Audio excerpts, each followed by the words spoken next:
മലപ്പുറത്ത് 26 ഇടങ്ങളിൽ ലീഗ് കോൺഗ്രസ് നേർക്കുനേർ പോരാട്ടം. 24 പഞ്ചായത്തുകളിലും ഒരു മുനിസിപ്പാലിറ്റിയിലും ഒരു ബ്ലോക്ക് പഞ്ചായത്തിലും മുന്നണി ബന്ധം കാറ്റിൽ പറത്തി കോൺഗ്രസും ലീഗും പോരടിക്കും. സമവായ ചർച്ചകളിൽ ലീഗ് പരമാവധി വിട്ടുവീഴ്ച ചെയ്തുവെന്ന് ലീഗ് നേതൃത്വം അറിയിച്ചു. ദിവസങ്ങളോളം രാവും പകലും തുടർന്ന ചർച്ചകൾക്ക് അന്ത്യമായപ്പോൾ മലപ്പുറം ജില്ലയിലെ 26 ലീഗും കോൺഗ്രസും ഇത്തവണ പോരടിക്കും.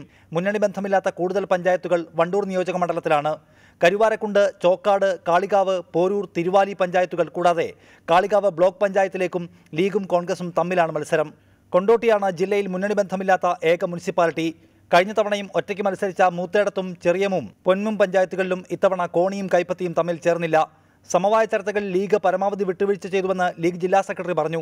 കോൺഗ്രസിന്റെ ഭാഗത്തുനിന്ന് വിട്ടുവീഴ്ച ഉണ്ടായിരുന്നെങ്കിൽ പ്രശ്നങ്ങൾ അവസാനിക്കുമായിരുന്നെന്നാണ് ലീഗ് നിലപാട്. ഈ മുന്നണിയെ നേരായ മാർഗത്തിൽ നടത്തേണ്ട ഉത്തരവാദിത്വം അത് നയിക്കേണ്ട ഒരു പാർട്ടിയാണ് കോൺഗ്രസ്. കോൺഗ്രസ് ആ കടമ നിർവഹിക്കണമെന്നാണ് നമുക്ക് പറയാനുള്ളത്.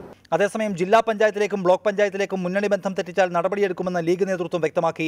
വാർഡിൽ ലീഗിൽ ലഭിക്കുന്ന വോട്ട് ജില്ലാ പഞ്ചായത്തിലേക്കും ബ്ലോക്കിലേക്കും ലഭിച്ചില്ലെന്ന് ബോധ്യപ്പെട്ടാൽ കമ്മിറ്റി പിരിച്ചുവിടുമെന്ന നിർദ്ദേശമാണ് അണികൾക്ക് നൽകിയിരിക്കുന്നത്. KPC പ്രതിനിധിയെ മലപ്പുറത്തേക്ക് അയച്ചാൽ ജില്ലയിലെ മുന്നണി പ്രശ്നങ്ങളിലെ സത്യം ബോധ്യപ്പെടുമെന്നും ലീഗ് ജില്ലാ നേതൃത്വം പ്രതികരിച്ചു. റിപ്പോർട്ടർ, മലപ്പുറം.